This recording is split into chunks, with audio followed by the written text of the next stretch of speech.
Kalau suami meninggal, ya. Lah wanita iddah itu kan macam-macam, Bapak Ibu sekalian, tergantung kondisinya. Jadi ada wanita itu, iddahnya kan macam-macam. Kalau suami wafat, maka iddahnya 4 bulan 10 hari. Itu dalilnya surat Al-Baqarah ayatnya 234. 4 bulan ini maksudnya bulan Hijriah ya. Jadi kalau meninggalnya misalnya suami wanita itu di bulan ini berarti masuk Zulqa'dah. Ya tinggal dihitung aja Zulqa'dah ke Zulhijjah berarti 1. Zulhijjah ke Muharram, Muharram ke Safar, Safar ke Rabiul Awal ditambah 10 hari lagi. Nah, 4 bulan. Jadi perhitungannya bukan kalender Masehi, bukan. Jadi itu kalau suami meninggal. Kalau dicerai tapi belum dijima, itu ada iddahnya. Dicerai tapi belum dijima. Jadi setelah suci wanita itu belum disentuh, habis suci, habis mandi besar, belum disentuh langsung ditalak, dicerai. Maka iddahnya adalah tidak ada iddah. Nggak ada iddah. Tidak ada iddah. Dalilnya surat Al-Ahzab ayat 49. Semuanya ada dalam Al-Quran. Lalu kemudian yang ketiga, wanita kalau dicerai atau suaminya wafat saat dia hamil. Jadi pada saat dia hamil dicerai oleh suaminya. Atau pada saat dia hamil, suaminya meninggal. Itu iddahnya sampai melahirkan. Yang kasihan itu kalau baru hamil sebulan dicerai. Waduh, 9 bulan itu iddahnya. Gak boleh keluar rumah, gak boleh bertemu laki-laki bukan mahram, gak boleh bercelak, gak boleh pakai parfum. Itu namanya ihdat, bukan iddah. Ihdat itu masa berkabung. Gak boleh ngapa-ngapain. Dia harus tetap menetap di rumahnya. Ini aturan ini. Sebab banyak wanita yang nggak paham tentang ini. Jadi ketika suaminya meninggal ya tetap ikut taklim, tetap ya itu jenguk orang sakit, tetap juga misalnya misalnya adalah takziah ya karena temannya ada yang juga yang meninggal. Maka ini tidak diperbolehkan yang seperti ini. Dia harus tetap menetap di rumah kecuali dia bekerja karena tidak ada yang memberinya nafkah. Dan itu pun ada syaratnya. Saya nggak akan bahas terlalu panjang ya. Yang penting panjenengan harus tahu iddah-iddahnya wanita ini. Jadi kalau wanita dicerai ya atau suaminya wafat saat dia hamil, itu iddahnya sampai melahirkan. Dalilnya adalah surat At-Tolak, surat nomor 65 ayat 4. Lalu yang keempat, wanita itu dicerai, sudah dijima. Jadi habis suci, habis mandi besar, mohon maaf setelah dijima disentuh, terus tidak berapa lama dicerai sama suaminya. Ditalak, maka iddahnya 3 bulan. Mohon maaf, 3 kali haid. Mohon maaf, 3 kali haid iddahnya. Dalilnya surat Al-Baqarah ayat 228.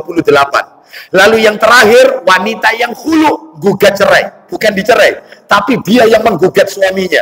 Maka itu iddahnya 1 kali haid. Dalilnya riwayat Tirmidzi dalam kitab Sunan Tirmidzi nomor 1185. Lah ketika masa iddah itulah apa yang harus dilakukan wanita? Tidak boleh pakai parfum, tidak boleh bercelak, tidak boleh pakai kosmetik, tidak boleh memakai perhiasan, tinggal di rumah yang dimana tempat suaminya meninggal. Kalau ada wanita begini Ustaz, kalau misalnya ini dia kalau tinggal di rumah itu ingat-ingatan terus suaminya, maka dia kepingin hiburan, sehingga dia harus pindah ke rumah orang tuanya. Jadi pindah tempat aja. Karena kalau dia di situ dia kesepian. Ya. Apalagi dia nanti tambah kepikiran, karena dulu suaminya ada di rumah itu. Maka boleh, katanya ulama, boleh. Dia pindah dan di situ 4 bulan 10 hari kalau suaminya meninggal. Atau kalau dicerai ya 3 kali haid. Itu tadi ya, aturannya tadi. Jadi selama iddah tidak boleh parfum, jauhi celak mata, jauhi kosmetik, jauhi perhiasan, tinggal di rumah yang dia tempati saat kematian suaminya. Dan ini riwayatnya dalam hadis Abu Dawud, nomornya nomor 2304. Dan masih banyak lagi riwayat yang lain. Baik, jadi wanita, kembali ke materi tadi ya, wanita itu tidak boleh pakai parfum, tidak boleh pakai wangi-wangian, baik ada suami maupun tidak ada suami, apalagi di depan orang lain. 3 keadaan. 1 ketika berihram nggak boleh pakai parfum. Yang kedua berkabung. Yang ketiga keluar rumah. Jadi misalnya keluar rumah sama suami, nggak boleh pakai parfum, nggak boleh. Keluar rumah loh, tapi ini keluar rumah. Tapi kalau dia di dalam rumah, silahkan. Mau 1 botol dihabiskan sekujur tubuhnya, nggak apa-apa di dalam rumah. Ini keluar rumah. Nah, ya. Jadi masalahnya banyak wanita zaman sekarang ini kalau di dalam kalau keluar rumah yang menikmati wanginya itu Gojek. Ya Allah wangi nih, wangi kira. Ya, wangi. Saya pernah masuk lift, ya. Begitu masuk lift, ternyata kemudian keluar dari lift itu. Saya pencet, saya mau masuk lift, keluar dari lift itu wanita, ya. Keluar dan mungkin juga ada beberapa itu ya, mungkin temannya atau mungkin keluarganya keluar. Begitu saya masuk lift, satu ruangan lift ini. Ya Allah, nggak boleh yang kayak begini. Ya nggak boleh. Ya. Lalu terus gimana? Parfum wanita itu apa ada bedanya dengan parfum laki-laki? Ada. Katanya Nabi, perhatikan bagi ibu-ibu ini. Parfum wanita itu ada warnanya. Ada, berwarna. Entah merah, entah kuning, entah warna, berwarna. Namun yang kedua, tidak semerbak aromanya. Berwarna tapi tidak semerbak. Itu parfum wanita. Sedangkan kalau parfum laki-laki kebalikannya. Dia transparan warnanya, putih. Ya warna, tetapi menyengat baunya, laki-laki. Itu ya. Kalau wanita berwarna tapi tidak semerbak. Jadi wanita boleh misalnya dengan pakai misalnya ini deodoran ya, hand body ya, lalu lotion, ini boleh asalkan tidak menyerbak baunya. Ya. Barangkali mungkin supaya tidak apa itu? Ya, supaya tidak kering atau apa gitu ya, pakai lotion, nggak apa-apa. Tapi tidak menimbulkan aroma yang enggak. Kasihan suaminya. Jadi kalau keluar rumah yang menikmati harumnya Gojek, orang di luar, ya. Tapi kalau di dalam rumah balsem, minyak tawon, ya. Terus kemudian apa ini? Bau bakaran. Kenapa? Ya, kurang itu lebih seperti itulah. Kasihan suaminya. Baik. Jadi dalam hal ini silakan. Mau di rumah dia pakai yaitu misalnya bau-bau dupa, ya, diukup sekujur tubuhnya, rambutnya sah di dalam rumah. Tapi ketika keluar rumah nggak boleh, ya nggak boleh. Sekalipun sama suami, sekalipun ini kekondangan sama suami, itu jilbabnya sah, nggak boleh, nggak boleh. Keluar rumah, kalau di dalam rumah silakan, ya baik. Bahkan ini ancamannya berat, Bapak Ibu sekalian, ancamannya keras, ini ya. Disebutkan di dalam riwayat yang lain. Coba dibuka Mas, coba dibuka. Sahih Targhib wa Tarhib, tak tunjukkan ancamannya keras ya. 2019 Mas, mundur satu nomor Mas. 2019. Silakan yang keras Mas, silakan. Ayo. Dari Abu Musa radhiyallahu anhu. Ya. Dari Nabi sallallahu alaihi wasallam beliau bersabda. Mudah-mudahan wanita mendengar hadis ini. Keras sekali ancamannya. Saya nggak tega untuk mengucapkan. Silakan. Setiap mata itu berzina. Setiap mata itu berzina. Lanjut. Dan seorang perempuan apabila dia memakai minyak wangi, terus lalu lewat di tempat laki-laki, dia melewati laki-laki dan maka dia begini dan begitu. Apa itu? Maksudnya pezina. Kata Nabi, wanita itu adalah wanita pezina. Pezina. Divonis sama Nabi pezina. Pelacur. Bayangkan. Hati-hati loh. Keras loh ini ancamannya. Gak main-main. Ibu-ibu terutama. Keluar rumah jangan pakai wangi-wangian. Sekedarnya gak apa-apa. Lotion, deodoran. Tidak menyerbak. Tidak ya. Hanya dia cukup bisa mencium. Yaitu aroma tubuhnya saja. Orang lain tidak menciumnya. Karena cuma sekedarnya aja. Tapi begitu masuk rumah, silakan dipakai. Untuk membahagiakan pasangan hidupnya. Kita lanjutkan. Sekarang yang nomor 11. Yang nomor 11. Sholatnya wanita, tadi nomor 10 tadi kan sholatnya wanita ke masjid dengan memakai parfum. Yang ke-11 adalah sholatnya peminum khamr. Sholatnya peminum khamr. Nggak diterima oleh Allah. Mana dalilnya? Mas minta tolong Sahih Targhib wa Tarhib nomor 2383 2383 dari Ibnu Umar radhiyallahu anhuma. Dia berkata, ayo. Rasulullah SAW bersabda, "Man syaribal khamra lam tuqbal lahu salatun arba'ina sabahan, fa in taba taballahu alaihi." Silakan. Dari Ibnu Umar radhiyallahu anhu, Ya. Silakan. Rasulullah SAW telah bersabda, Isinya, barang siapa yang minum khamr, siapa yang minum khamar. Apa sih khamr itu? Bapak Ibu sekalian, maaf sebelum dilanjutkan. Apa sih khamr itu? Yang saya baca keterangan oleh Syekh Abdurrahman bin Nasir As-Sa'di rahimahullah di dalam tafsir As-Sa'di di juz yang kedua. Khamr itu kata beliau segala yang memabukkan. Semua yang memabukkan yang dapat merusak dan menutupi akal. Jenisnya apapun, baik itu dari jenis anggur, terbuat dari anggur, baik itu kurma, baik itu dari jenis madu, baik dari kismis, gandum, jagung, madu, apel, kelapa, termasuk legen dan seterusnya, yang muncul di akhir zaman ini. Banyak, nggak boleh, ya, karena dia termasuk bagian daripada khamr, memabukkan, seperti itu. Bahkan mungkin dia bisa jadi sebagian anak-anak muda, itu pernah saya lihat tayangan di layar kaca kita, televisi kita, itu disebutkan saking gak punyanya uang untuk membeli khamr, ya, apa yang mereka lakukan? Ngelim. Jadi lem itu dihisap, lem dihisap, mabuk. Saking gak punya uang untuk beli khamr. Adapun kalau di zaman sekarang, Nabi pernah menyampaikan, yashrabun nasun min ummati al-khamra yusammuna bi ghairi ismiha. Sekelompok orang dari umatku nanti di akhir zaman, mereka akan meminum khamr dan mereka memberi nama khamr bukan seperti nama aslinya. Terjadi sekarang. Jadi mereka supaya menarik, kalau khamr nggak keren, diberi nama dengan bir, whisky, pil koplo, ganja, sabu, narkotik, ekstasi, minuman segar dalam bentuk kemasan kaleng yang bercampur alkohol, vodka, tequila. Loh Ustaz kok apal? Kalau Ustaz tanya, saya dikasih tahu. Keren-keren namanya, intinya khamr. Haram ini, nggak boleh. Apapun itu, baik yang disuntik, baik yang dihisap, baik itu apapun, banyak seperti itu. Lah anehnya nggak minum khamr, saya nggak minum khamr Ustaz. Tapi dia main bola futsal, kaosnya sponsor bir. Ya, bukankah ini ta'awanu 'alal ismi wal udwan, tolong menolong dalam hal? Berarti kalau gitu Ustaz, khamr ini dilaknat ya. Khamr ini nanti tak tunjukkan siapa yang kena laknat Allah dan Rasul. Itu ya, nanti kita akan sebutkan satu persatu. Jadi itulah makna khamr, intinya itu khamr.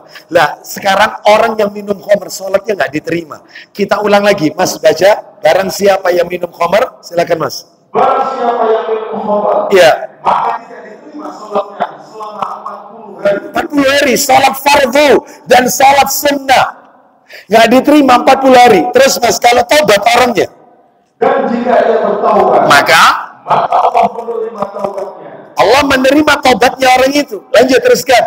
Jika ia kembali, Nah, ternyata kambuh lagi.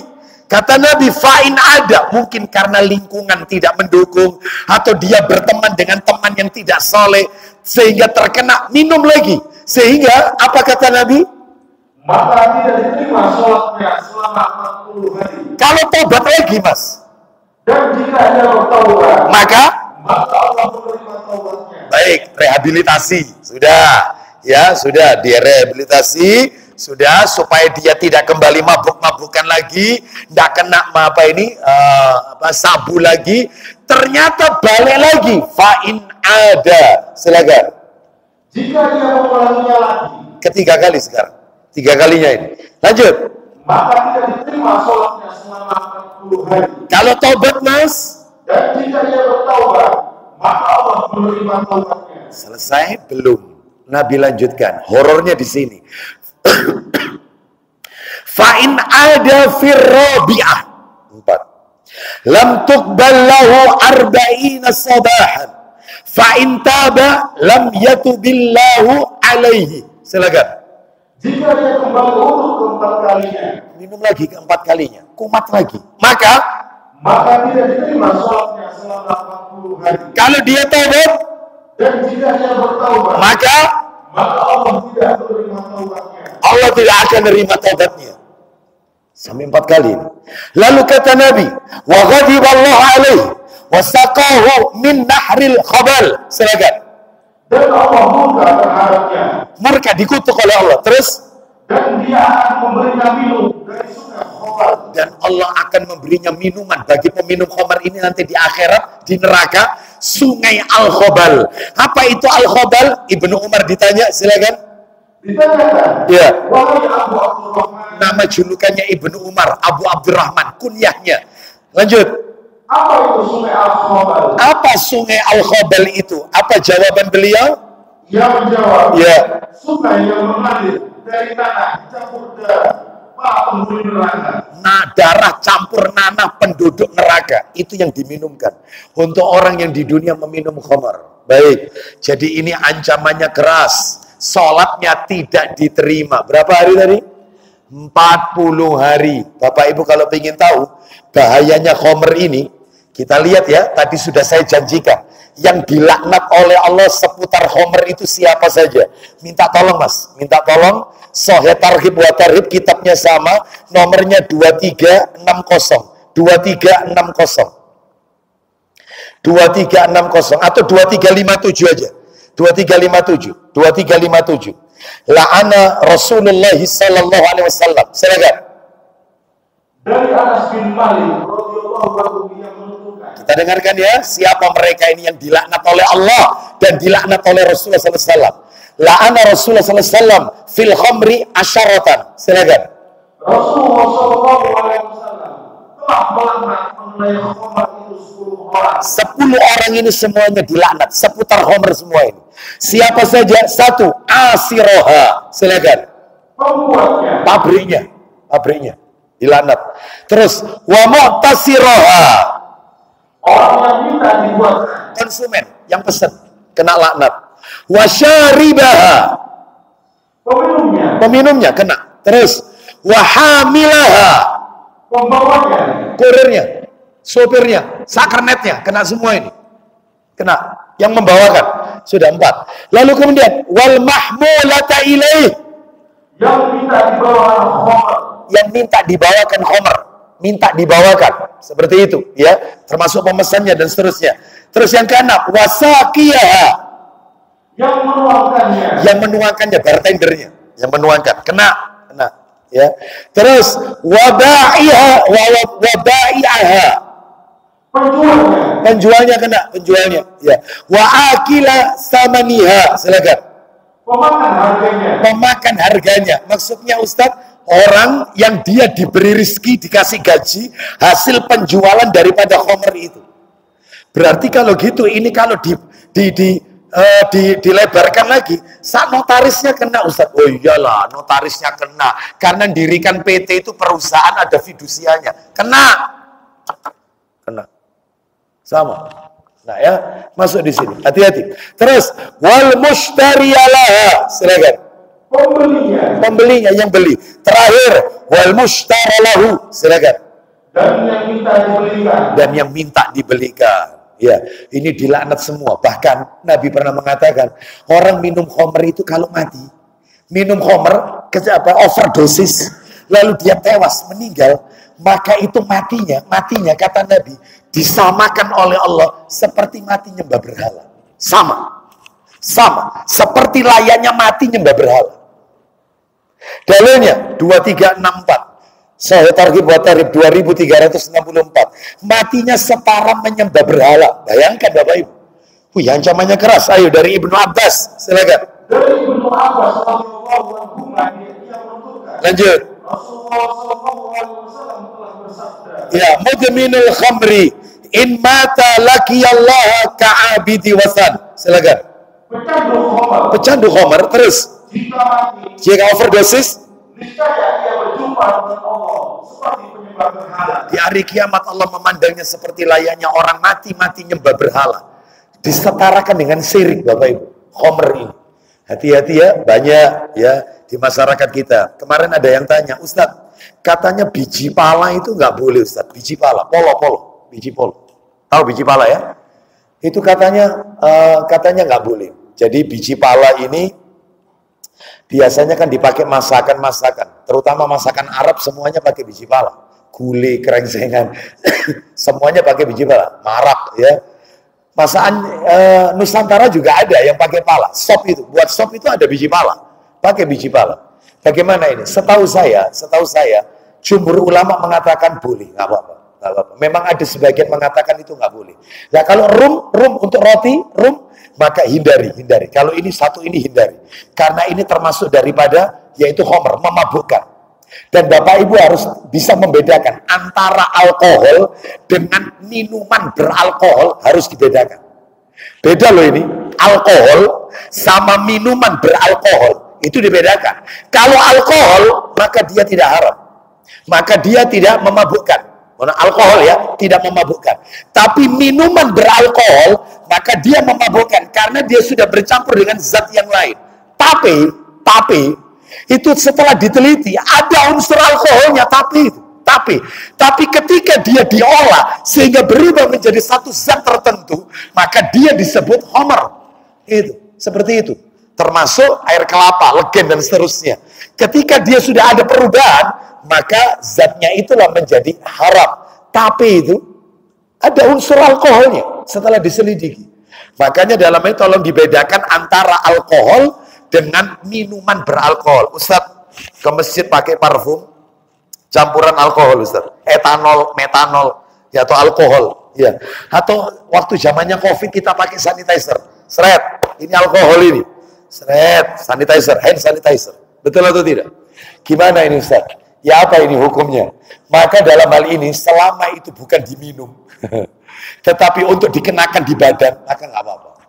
Buktinya apa? Dalilnya di mana kok boleh kena dipakai? Karena ada kekeh. Saya kalau pakai parfum bibitnya tak Ustaz. Karena kalau ditambah alkohol itu tidak sah, itu najis buat saya. Loh, sebentar. Sebenarnya ada bantahannya. Apa bantahannya?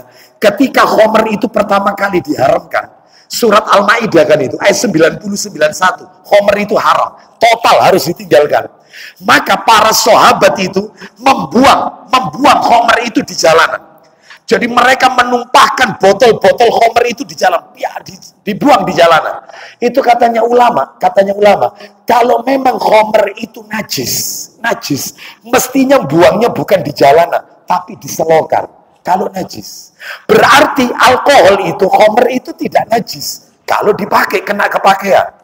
Yang tidak boleh itu kalau dikonsumsi, selesai masalah. Sehingga nggak apa-apa sebenarnya pakai parfum yang ada alkoholnya. Tapi kalau ada pendapat yang kekeh, saya nggak mau Ustaz. Saya yang bibitnya aja yang toletan. Sah, kita hargai.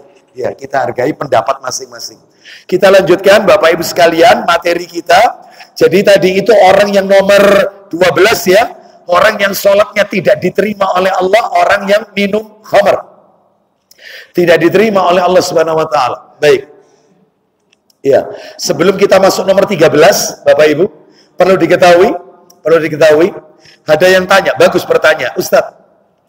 Khamr itu diharamkan itu langsung apa bertahap? Bertahap.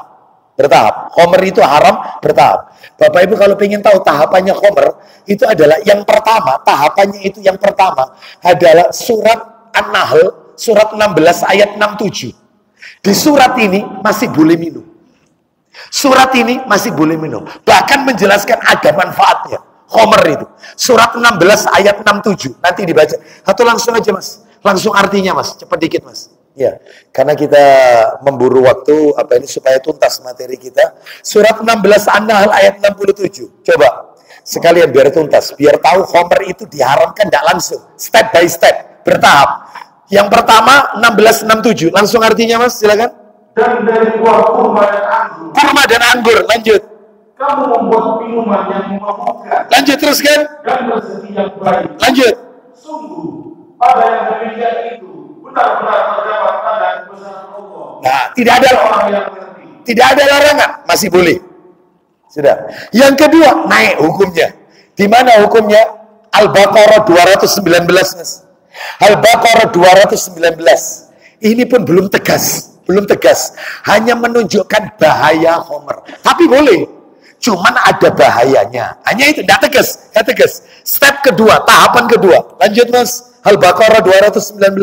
Mereka menanyakan kepada Muhammad tentang khamr dan judi. Lanjut. Katakan. Pada keduanya terdapat dosa besar. Terus lanjut. Dan beberapa manfaat bagi manusia. Masih ada manfaat. Belum tegas. Yang ketiga. Naik lagi. Rodok tegas. Surat An-Nisa ayat 43. Intinya di surat ini silakan jangan minum khamr, jangan minum khamr kalau mau sholat. Kalau mau sholat, makanya para sahabat kalau mau sholat nggak minum khamr. Nanti setelah sholat minum. Pokoknya jangan dekat waktu sholat, jangan sampai sholat dalam keadaan mabuk, nggak boleh. Jadi setelah sholat minum, belum tegas. An-Nisa 43, baca mas. Wahai orang yang beriman. Nah, silakan.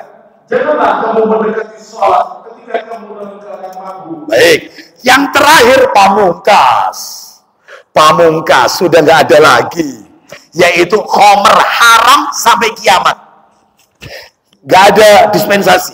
Sedikit maupun banyak, mabuk, tidak mabuk, selama itu adalah minuman yang memabukkan, sedikit kadarnya, prosentasenya ataupun banyak, maka tetap haram sampai kiamat. Tegas ini. Surat apa? Al-Maidah, surat nomor 5, ayatnya 90-91, mas. Baca. Kita dengarkan, nanti panjenengan akan dapatkan 6 alasan kenapa khamr haram. 6 alasan khamr itu haram. Di ayat ini, bertubi-tubi. Baca, mas. Wahai orang-orang yang beriman. Lanjut.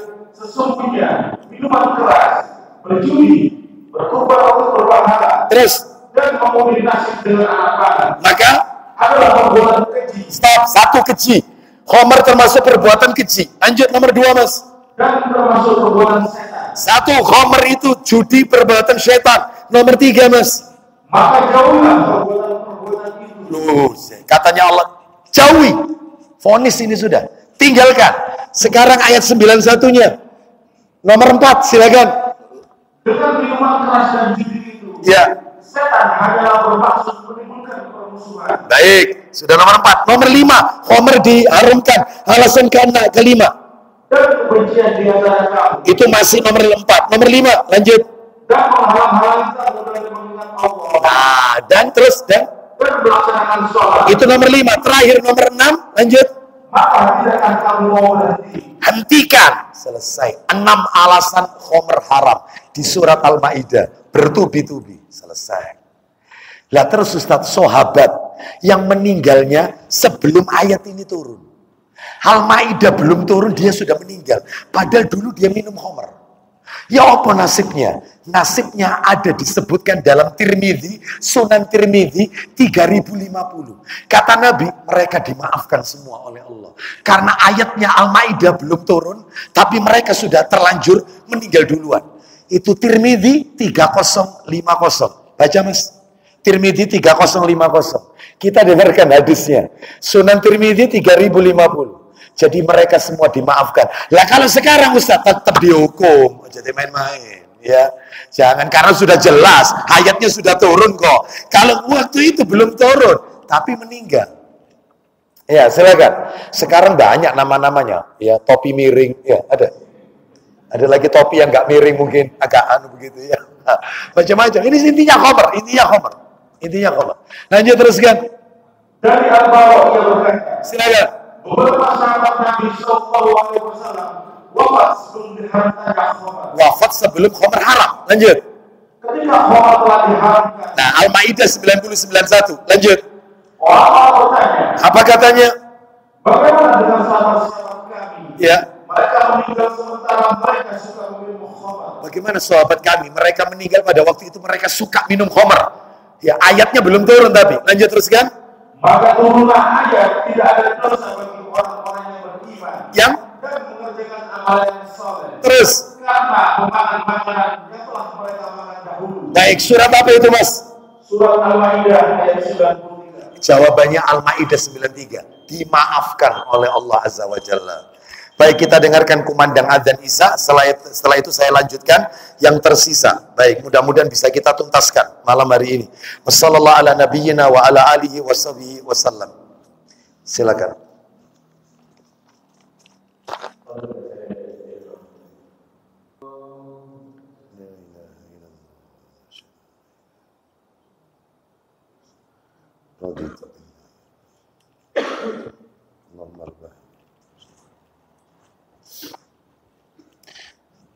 Alhamdulillah wassalatu wassalamu ala rasulillah wa ba'du.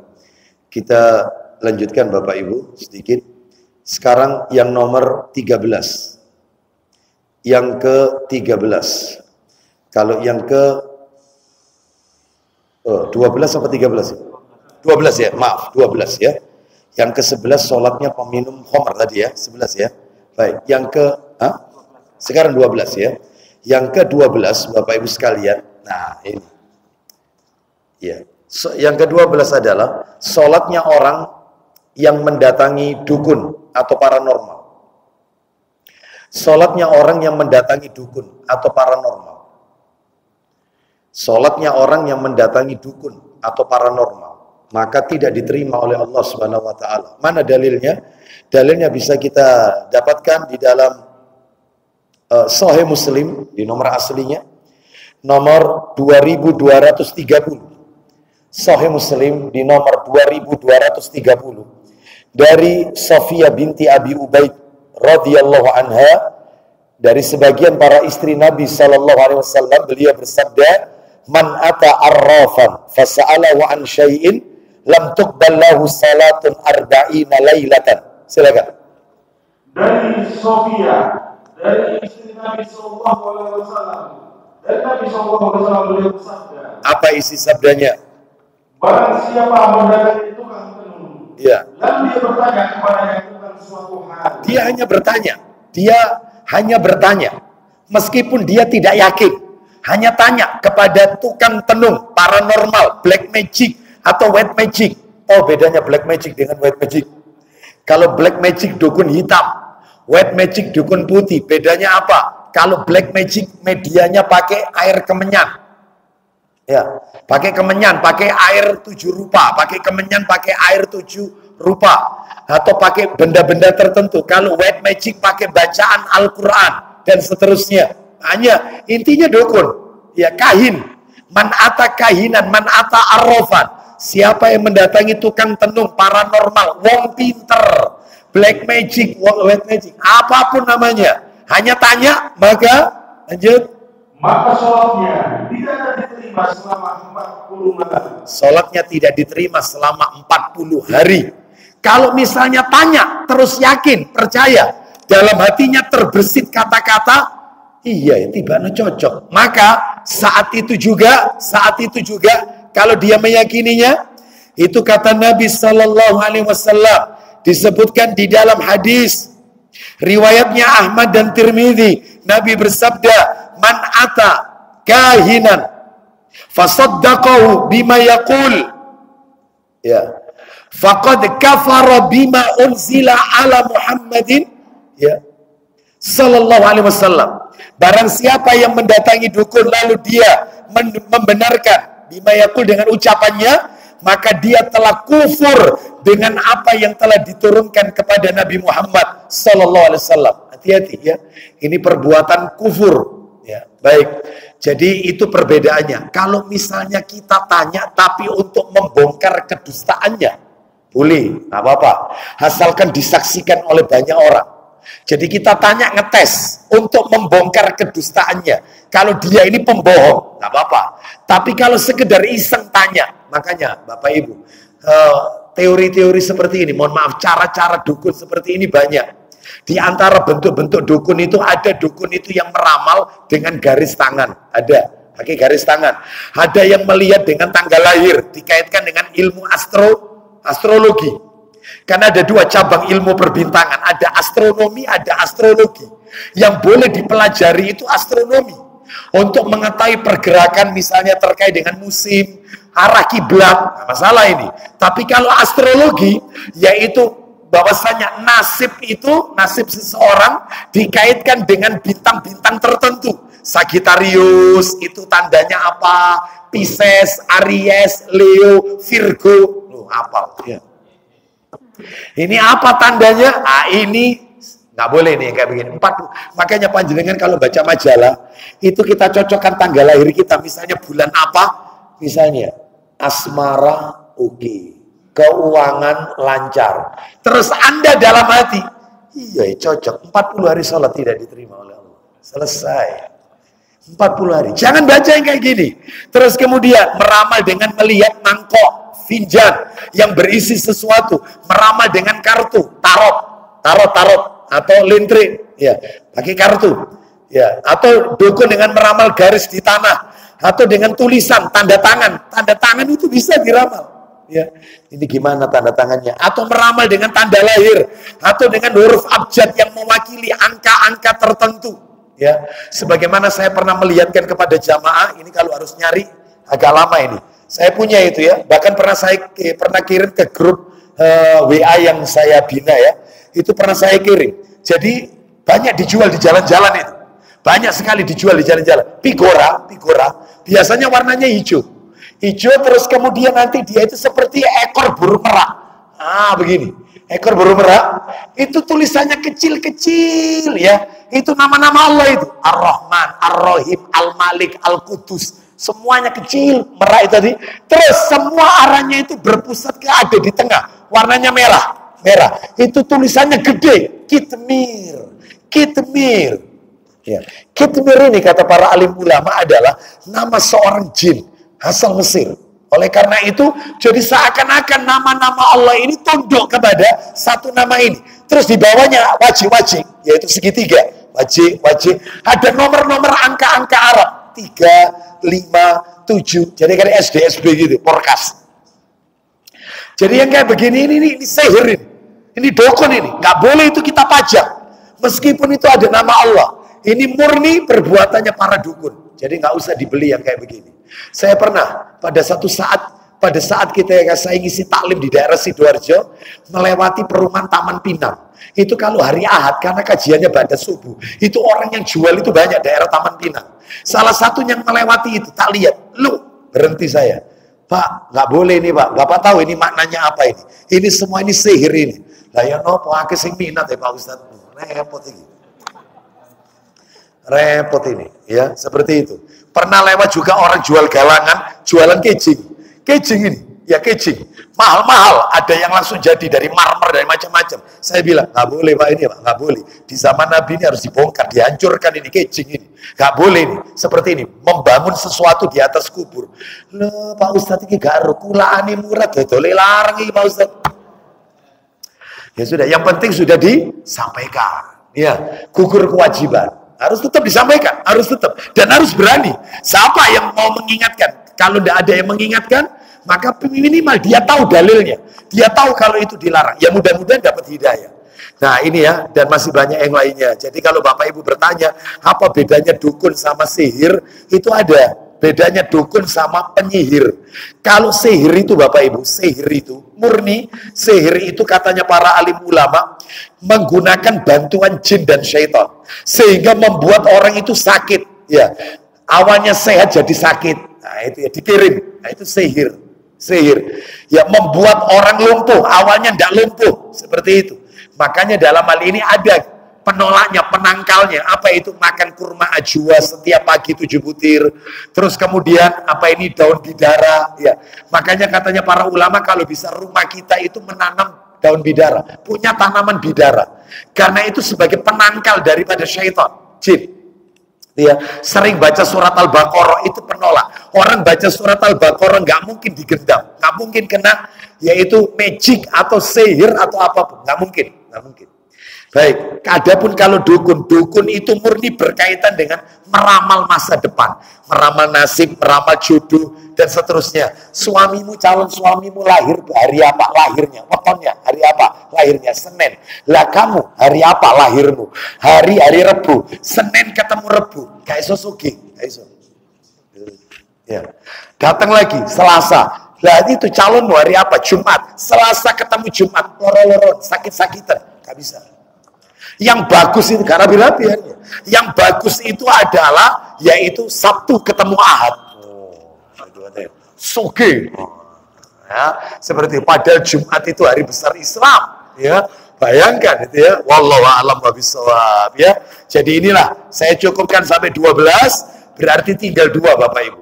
Kurang 2, nomor 13 dan 14, insya Allah pada kesempatan yang akan datang. Kita tutup, kita akhiri dengan kafaratul majelis. Mudah-mudahan menjadi tambahan ilmu yang bermanfaat. Semoga ibadah sholat kita semuanya diterima oleh Allah Subhanahu wa taala. Wassallallahu ala nabiyyina wa ala alihi wa sahbihi wasallam. Subhanakallahumma wa bihamdika asyhadu an la ilaha illa anta astaghfiruka wa atubu ilaik. Wa akhiru da'wana anil hamdulillahi rabbil alamin. Assalamualaikum warahmatullahi wabarakatuh.